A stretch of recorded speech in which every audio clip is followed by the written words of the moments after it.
Ya, di tengah pengumuman penundaan serangan Amerika Serikat ke Iran, kapal perang USS Boxer Amphibious melintas di Selat Malaka. Kapal perang ini dilengkapi dengan sejumlah pesawat dan membawa berbagai peralatan logistik. Ya, kapal perang Amerika Serikat USS Boxer Amphibious melintasi Selat Malaka pada Selasa. Rekaman dari Pelabuhan Singapura menunjukkan kapal perang ini membawa berbagai peralatan logistik, termasuk jet tempur multi-peran F-35. Sebelumnya, kapal perang ini dijadwalkan menuju Timur Tengah dengan mengangkut lebih dari 2.000 marinir, namun ditunda.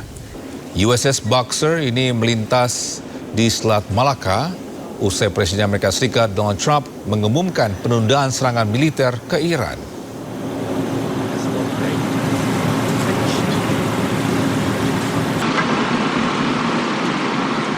Ya, konflik yang terjadi di Timur Tengah secara efektif membuat Selat Hormuz nyaris tertutup. Badan Energi Internasional memperingatkan cadangan minyak dunia mengalami penyusutan tertinggi dalam sejarah.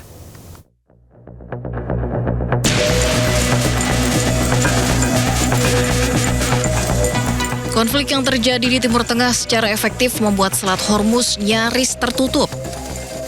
Badan Energi Internasional atau International Energy Agency (IEA) memperingatkan cadangan minyak dunia yang mengalami penyusutan tertinggi dalam sejarah. Dalam laporan Oil Market Report Mei 2026, IEA mengungkapkan sekitar 4 juta barel minyak per hari diambil dari pasokan cadangan selama April 2026. Lebih dari 10 minggu setelah perang di Timur Tengah dimulai, gangguan pasokan yang terus meningkat dari Selat Hormuz menguras persediaan minyak global.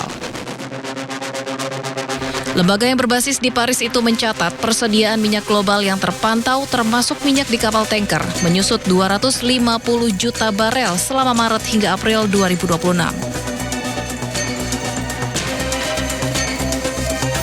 Krisis BBM akibat penutupan Selat Hormuz salah satunya dirasakan warga di Amerika.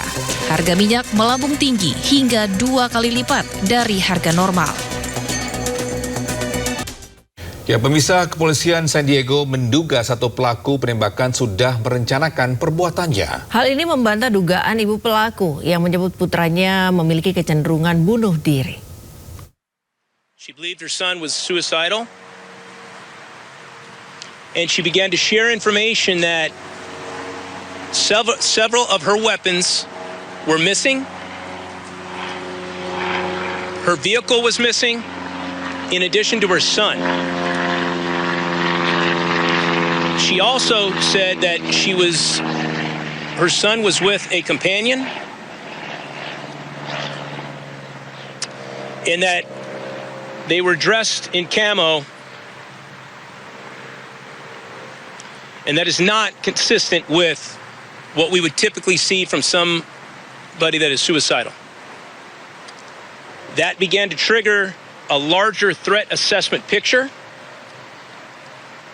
Our threat management unit began to take the tips and leads that we had and utilize the technology we have available to us. Our license plate readers was at the top of that list. We began to have, we noted that there were hits with the vehicle down in Fashion Valley. We dispatched officers into the area of the mall as a possible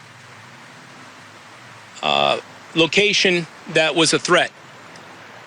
Pemirsa, 3 jurnalis Indonesia diculik tentara Israel dari kapal kemanusiaan Global Sumut Flotilla. Ya, Dewan Pers mengecam tindakan ini dan meminta pemerintah Indonesia membantu membebaskan jurnalis yang ditangkap militer Israel.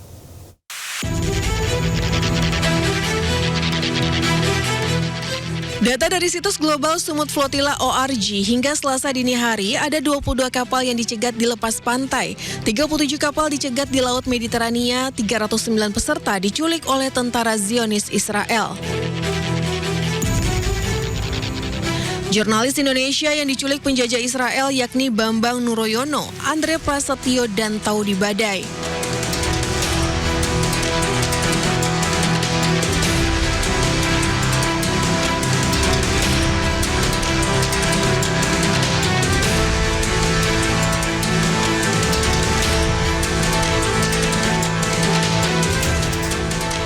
Dewan Pers meminta pemerintah Indonesia membantu pembebasan jurnalis yang ditangkap militer Israel. Dewan Pers menyatakan, 1. Mengecam tindakan Angkatan Laut Israel.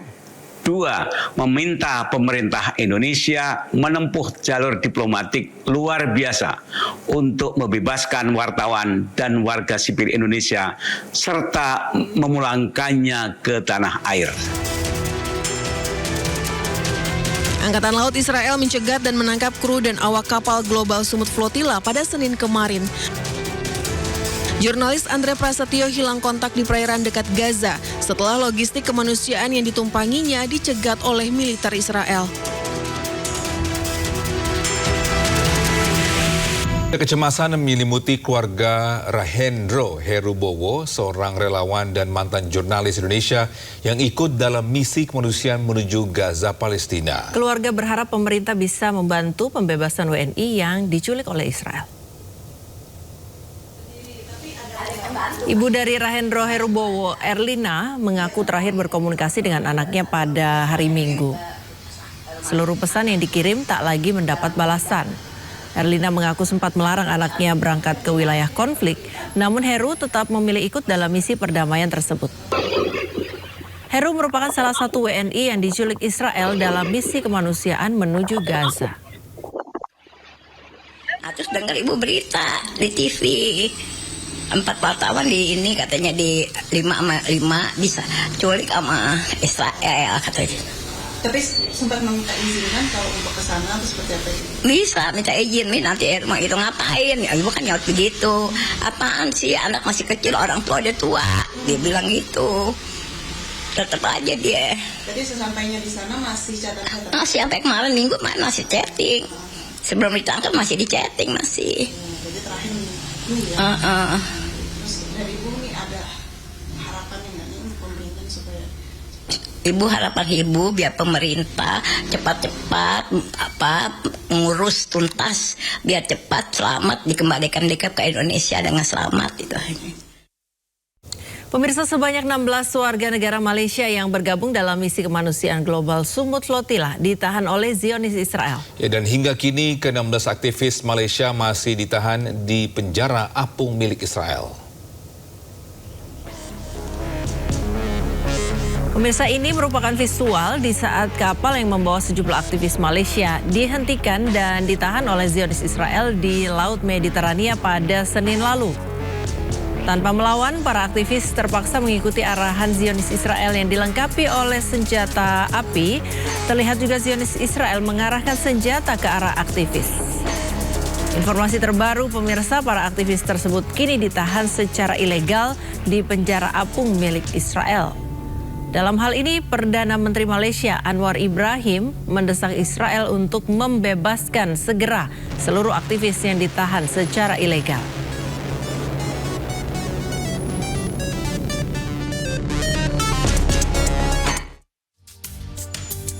Zionis Israel juga menculik adik dari Presiden Irlandia, Catherine Connolly, yakni Margaret Connolly. Margaret Connolly ini merupakan seorang dokter yang merupakan satu dari 6 aktivis Irlandia yang tergabung dalam misi Global Sumut Flotilla. Saat ini ia dan seluruh aktivis lainnya yang tergabung dalam misi Global Sumut Flotilla ditahan secara ilegal oleh Zionis Israel. My name is Dr. Margaret Connolly. I am an Irish citizen and I work in Sligo, Ireland.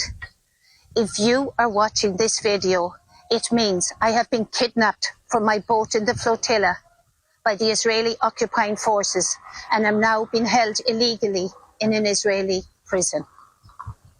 I am so proud to be taking part in this flotilla.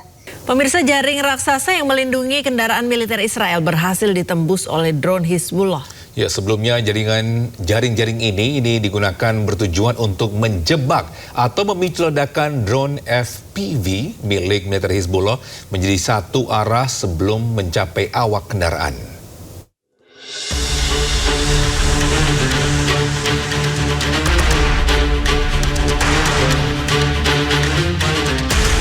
Militer Hizbullah kembali merilis sebuah video keberhasilan drone mereka menghancurkan kendaraan militer Israel. Dalam video tersebut, drone milik Hizbullah menghantam tank Israel meski sudah dilapisi dengan jaring pelindung. Ancaman drone kamikaze berpadu serat optik milik Hizbullah memaksa Israel berinovasi cepat. Bahkan dengan cara yang terkesan darurat, kendaraan tempur Israel dibungkus jaring anti-drone menyerupai gawang sepak bola raksasa yang menjulang di atas bodi kendaraan. Tujuannya sederhana, namun krusial, menjebak atau memicu ledakan drone FPV satu arah sebelum mencapai awak kendaraan. Dengan jarak ledak yang lebih jauh, dampak hulu ledakan diharapkan berkurang. Meski efektivitasnya sangat bergantung pada jenis drone dan muatannya, rangka logam dan jaring nilon nampaknya terbukti tidak efektif. Untuk melindungi kendaraan militer Israel, Israel nampaknya harus kembali mencari cara untuk melawan drone Hizbullah di Lebanon Selatan.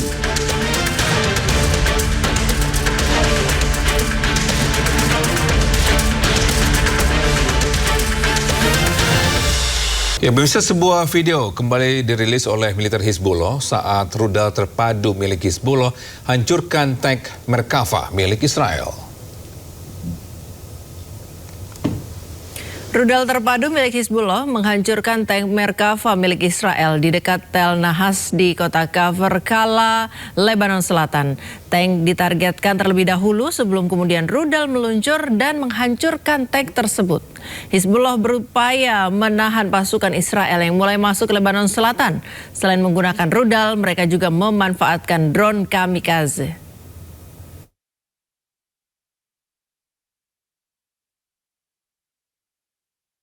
Ya, setelah menutup Selat Hormuz, Iran ancam akan memutus kabel fiber optik di Selat Hormuz. Pemutusan kabel internet ini akan mengganggu perdagangan dan juga telekomunikasi di dunia. Ancaman Iran untuk memutus kabel internet bawah laut merupakan respon strategis dan tekanan terhadap Amerika Serikat dan para sekutunya. Iran juga dilaporkan akan menjadikan infrastruktur digital di Selat Hormuz sebagai sumber pendapatan baru atau sebagai tawar-menawar ekonomi. Sedikitnya 7 kabel fiber optik internasional melintas di Selat Hormuz.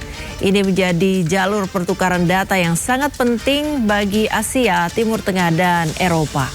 Lebih dari 10 triliun dolar transaksi finansial global terjadi setiap hari melalui jalur ini.